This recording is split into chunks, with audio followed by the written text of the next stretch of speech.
This episode, this was kind of a different take for me. Usually I'm interviewing somebody, but I actually brought in this guy, JT Santana, and he interviewed me, which was really kind of, I don't know, surreal, really.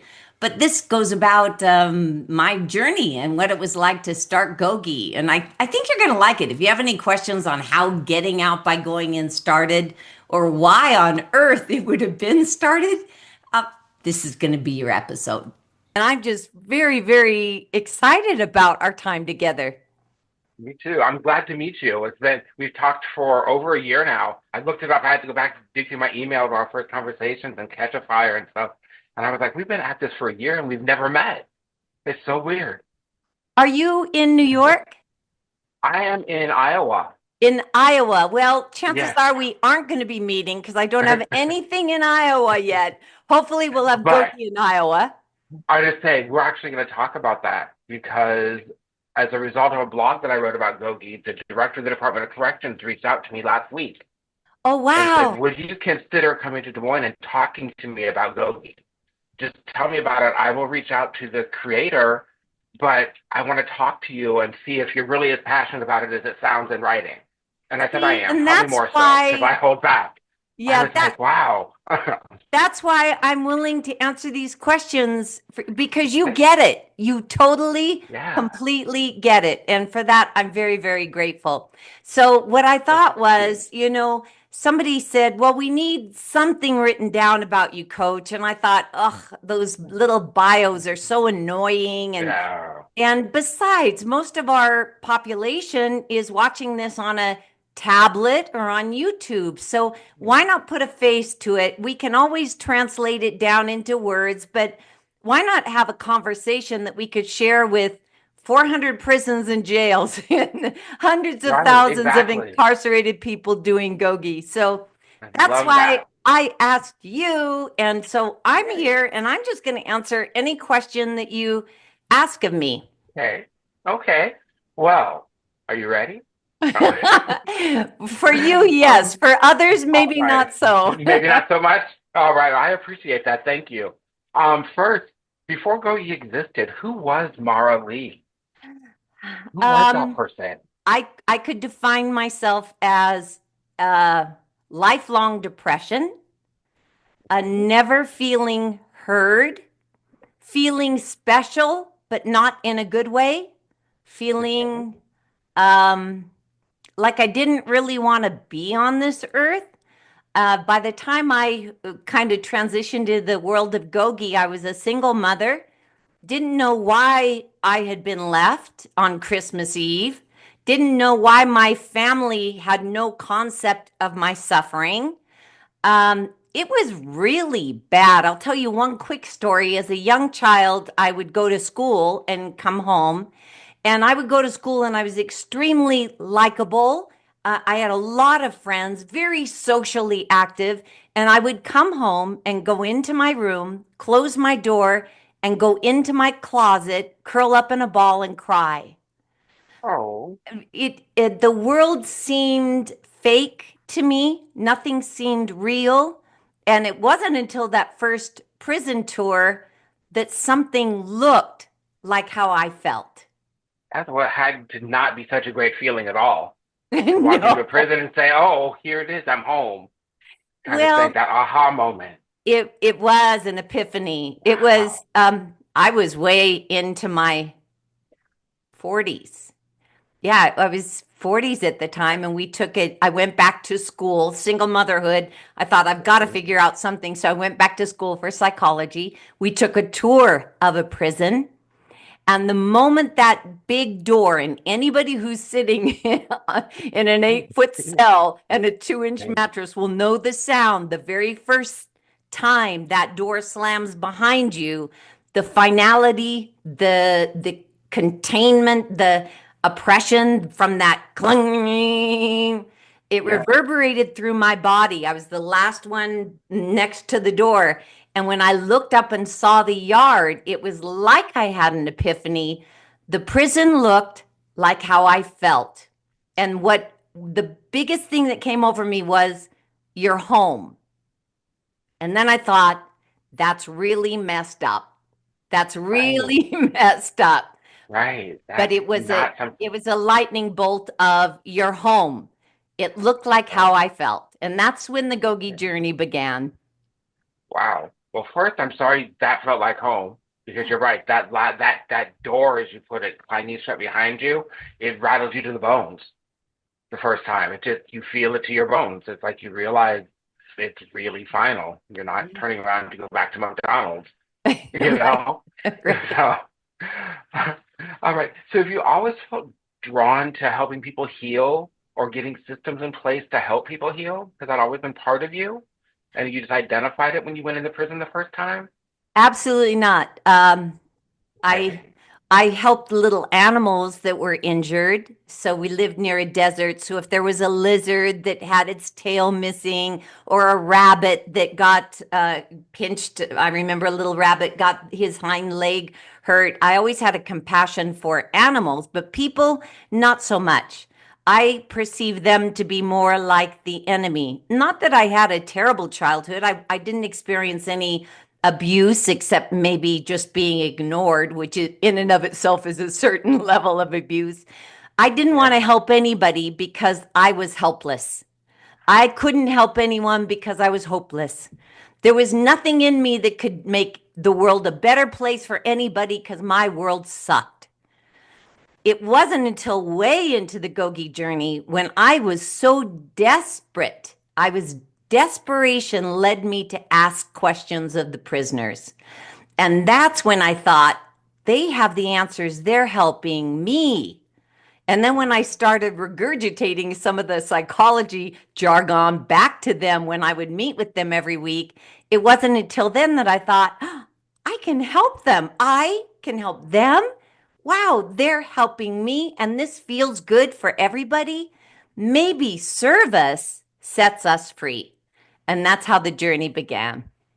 That's incredible. Well, I'm glad you started asking questions and have gotten Gogi to where it's at today, which we'll get to a little further down the line here. What were some of the early beliefs? You kind of touched on them just now when you answered that question. What were some of the early beliefs that you had about change and whether or not people could genuinely change? Oh, I knew change was impossible. No, I Right. absolutely, from day one out of the womb until I walked through that prison door and the door slammed, absolutely change was never possible. Cards were dealt against me. I was a black sheep that nobody wanted to listen to, that had nothing to say, that was my prison sentence was profound, and no one could tell me anything different, period. End of story, full stop. Right. That's harsh, harsh, harsh, harsh. And what do you think now about change? It can happen in a split second. It can happen with one silly Gogi life tool. It can happen with one conversation. It can happen when one individual reaches out and says, I see something special in you. It can happen just it in a dream. It can happen by putting on a new pair of shoes. Change is so easy because we control it. We control every aspect of the change process. It is all within us. There is nothing that is needed outside of us. We could sit in an 8-foot cell for the rest of our life and we could still feel a sense of freedom that most people on the outside don't feel. That's that's somewhat profound because people, I think in general, people think that you're kind of dealt the deal, the cards you're dealt in the beginning, and you're stuck with them. They don't understand you can shuffle them back in the deck and get some new cards out with some work. So I think that's, like I said, that borders on profound to me that you came to that realization walking into the prison, Well, you and that's know, amazing. people always said, oh, he has a calling. This is his calling. This is an epiphany. And yeah, right. Yeah, Epiphany this, calling that. It's all BS. It's to try to get yeah, some leverage and some power. But I'm telling you, JT, when I walked through that prison, that final door at Terminal Island Federal Prison in San Pedro, California, when I walked through that final door and it slammed behind me, and the reverberation, it was like a lightning bolt. Every cell of my body resonated with familiarity. Every cell of my body said, you're home. Every cell of my body. And I've never felt it again. But I felt it then, and I know what it feels like. It was a reverberation of truth. And when we find a passion, when we find something that we, oh, wow, I love that, we feel that sensation of knowing. It's a knowing that this is a little stream that if I enter that stream and I sit on the little rubber tube, I might have a fun ride. And so that was that moment that I decided to hop on that inner tube on that little lazy river. Nice. I'm going to ask you to reflect back to earlier in your life. Go back to about 24, 25 years old. If you could sit down next to younger you and say, hey, I know what the future holds, what would you tell yourself about What your I future? needed to hear is, you are heard. I hear you. I hear you. I hear you. And then I hear you again. Because so many of us don't feel heard. But we talk and people say they listen, but are you truly heard? Do you feel heard? Do you feel seen for who you are? I didn't know that. I was grasping for, well, what if I did this? And what if I then maybe I could feel like I belong here. All I needed to hear was that I hear you. I see you. You matter. You are important. Why were those things so important to be seen, to be heard, to know that you were important to somebody other than you? And at that point, I'm guessing you weren't too important to you. Just talking about the depression you mentioned before. Why were those things so vital to you in your heart?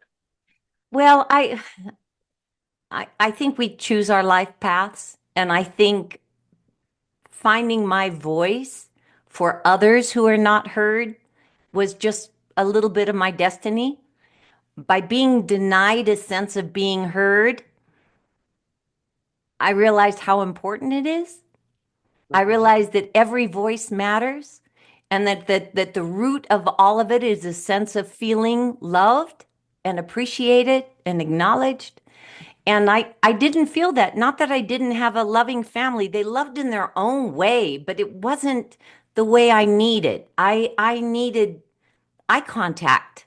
I needed to be still. I needed to have a dinner with one of my parents, just me and that person, rather than the hectic, chaotic nature I grew up. It was important to connect. That's why I like Zoom meetings that we can record rather than big speeches, because I feel like I can look you in the eyes and you and I connect. And so many of the incarcerated, well, so many humans don't feel heard. They don't even know what it's like to be heard. But once you get a taste of it, that it's, I want more of that. I want more of that. That makes perfect sense to me. Um, when you went into the prison, excuse me, the very first time, and you knew you had a purpose to serve, not just to go hang out, not to question them for a psychology class, but to go in with that purpose that you felt in the core of your being, in your soul. What was the difference between then and when you walked in there to ask questions for a psych class? Very, very interesting. Psych class is, let's have a tour of a prison. You can see the population that you might end up working with should you choose to go on with your education. It was a master's degree. So the tour was just, this is what a prison looks like, and this is what my professor did as a drug treatment counselor. That was just me raising my hand because the time slot of the prison fit between dropping my daughter off at daycare and picking her up. And I think we were given 100 extra points. So it was a lark. It was just kind of like, okay, where is Terminal Island? That sounds terrible. Prison, all of that was just a lark. When I got there and it looked like how I felt, that's when the desperation turned into absolute obsession with finding the answer. I had to stay in prison. I had to stay there because I knew they had the key. I knew that in the confines of that, in the confines of that block square building with these housing units, with the razor wire, with the brick, with the guard towers, with the guards, with the doors. I knew I was going to find my freedom. I just knew it. I knew it. So it turned from my desperation was heightened and then this drive and absolute commitment. I've got to stay inside this place and figure freedom out. When you mentioned you had during that first visit, you said hi to some inmates. Um, and I always go back and forth, and I should have asked this earlier. Do you prefer inmate, incarcerated person? What vernacular do you use when you're talking about the guys that you work with? Well, here's an interesting thing. When somebody has, let's say, killed somebody, and by the way, most offenses are done when somebody is alcohol or drug related. So most crimes are committed when people are not in their right mind. They are in some way medicated, self-medicated, or intoxicated. I, just as an aside, I believe that if everybody was sober, our prisons would be emptied. But that's my own my own approach to, if we want to empty prisons out, just get everybody sober and would be good. Good to So if know. a man, a gang member, has killed their girlfriend's side thing, Hmm. there is a part of that person that feels remorse, that feels that they know they did something wrong. And working through that rehabilitation, forgiveness, all redemption, all of that is a long process. To deny that process is to deny them the full aspect of healing. So when you say justice impacted person, well, so is a guard, so is the psychologist, so am I as a volunteer. But if a man has taken the life of somebody else or under a DUI, if three people were killed, if I did that, to call me justice impacted, actually, I was impacted by my alcohol. I was impacted by my gang affiliation. I was impacted by being in the wrong place at the wrong time. It's denying that person the possibility of full redemption and full healing. A Love that. prisoner can be a prisoner of their own mind, a prisoner of alcohol. A prisoner is a label that allows you to look within for the freedom. So they're now, the buzzword is, oh, it's a justice impacted person. Okay, but are they an addict? Are they a gang member? Were they high? Were they, it's for me, and there's many other opinions. Justice impacted is a more fair title, but it does not allow the person to address the root cause of why they're in there in the first place. So GOGI prisoners are GOGI students. They are students. The GOGI Okay. inmates, they are students. The GOGI prisoners, they're students. The GOGI injustice impacted people, they're students. I remember Perfect. at the Los Angeles County Jail, I was asked to create a GOGI module. And they said, well, we want you to do this module. We've read your GOGI books. We like the idea. We need something. And I said, okay, I'll do it on several conditions. And they said, what? I said, you don't call them inmates, you call them students. And they said, you can call them whatever you want. They're inmates to us, call them students. I said, okay, they're students. Call the pod a campus. You can't call it a pod. It's not a module, it's a campus. We are going to be full immersion learning GOGI, and we are students, and this is GOGI campus, and they're going to graduate. And I want a graduation. Grady Macknick, who was then the sergeant of the Los Angeles County Sheriff's Department, and Roel Garcia, who was at that time a deputy, who's now a commander, and they're still running GOGI, by the way, there.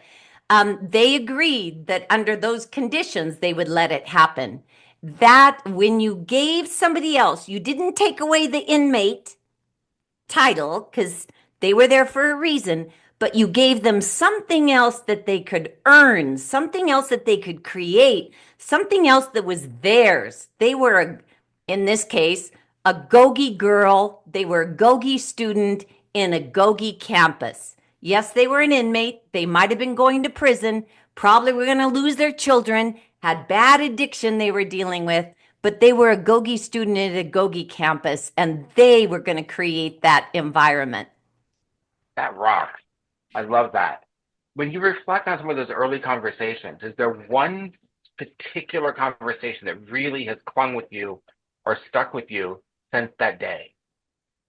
Oh, GT, it's been 25 years of those conversations. Every one of the Okay. tools, and there are a dozen of them, every one of them was brought to Gogi by a prisoner, a Gogi student who was in prison. Every single tool, from Boss of My Brain to Ultimate Freedom, every single one. And every single one, I remember the face of the individual who actually helped create that tool. I remember the setting. I remember everything about it. So it's been 25 years of the most profound conversations and illuminations. And through the process of being of service, I found my own freedom, and then I thought, oh, I'll go in, I'll fix the prison system a little bit. I'll be out in a couple of years. This is easy.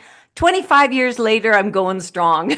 I'm still at it. You can't get me out of prison. I'm LWOP, life without Life without. possibility. I love that. I love that. Um, the phrase "getting out by going in" is kind of a paradox because in order, to get freedom, you have to get locked up. In this case, what did it mean to you then when you came up with that versus what does it mean now? Oh, Does it still have interesting. the same powerful Yeah, impact? interesting.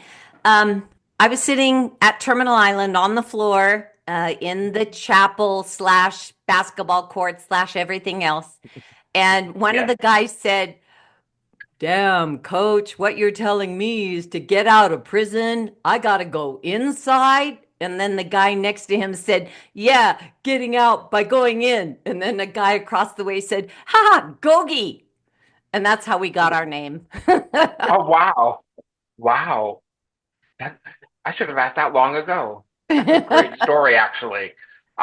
Was there ever a point early on where it got so frustrating or so overwhelming or so heavy on you, hearing some of the stories and dealing with people every day, that you almost threw in the towel and said, "Nah, I can't do this anymore," or "No, this was a bad idea. Let me go back and reinvent the wheel." What kept you going in those early days? Because it had to be challenging. Yeah, thank you for asking that. There wasn't a day in the 25-year journey where anyone in my family or my friends thought it was a good idea. I sacrificed, I don't know, everything. Everything, because when you immerse yourself so fully in that world, it's at the exclusion of everything else. The only thing that mattered to me was my daughter, making certain I was there for her in a way that I had not been experienced, and my education and my service. So that was my that was my dilemma, and it was terrible. In 2002 there was no programming.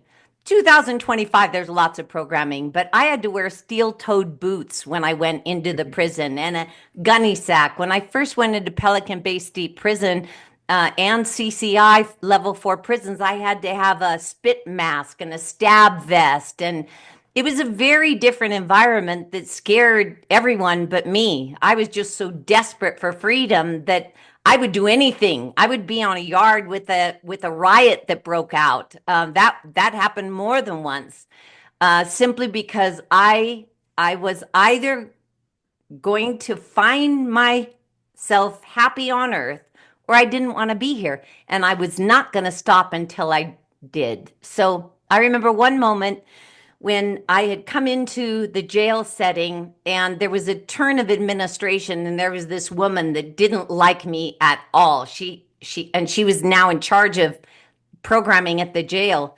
I walked into the clearance and they were doing shift change for the guards. I walked to start walking down the long hall, and the whole line of guards turned their back on Wow. me. Here I am entering a high security jail setting, and they turn their back as if to say, "You're on your own, lady. If something goes down, we aren't going to be there for you. We don't want you here. We don't need you here." Now, things have changed. Now, our biggest advocates, I have officers, sergeants, wardens emailing me all the time, counselors saying, "Gogi's the best thing. Thank you for all the free material." But way back then, officers turned their back, and I thought, I'm screwed. If Right. something happens, they're going Wow. to let me be killed and say, "Oh, poor lady, wrong place, wrong time." there were so many instances where I was, um, it really took a lot to hang in there, JT. It Yeah. really Okay. took a lot. That had to be that not only daunting and frustrating, but almost overwhelming and make you question whether or not do I want to go back tomorrow or next week. I mean, seriously, wow. You mentioned that there's multiple Gogi tools. What single one of them speaks to you personally the loudest when you go through your list that you and your um, individuals have come up with? Well, the final tool is ultimate freedom. Being free is up to me. Service sets me free. So every day I wake up, how can I personally make the world a better place? Is it by making sure my bed is clean, my clothes are clean? Is it by making a cup of coffee for someone in the office and just surprising them? Is it placing a phone call? I really, really try my best to get out of my own head and my own troubles, my own worries, and I try to be of service every day. With that mindset, there's no depression, there's no anxiety because I'm just waking up. How can I make the world a better place? Not on a big scale like, oh, let me call Oprah.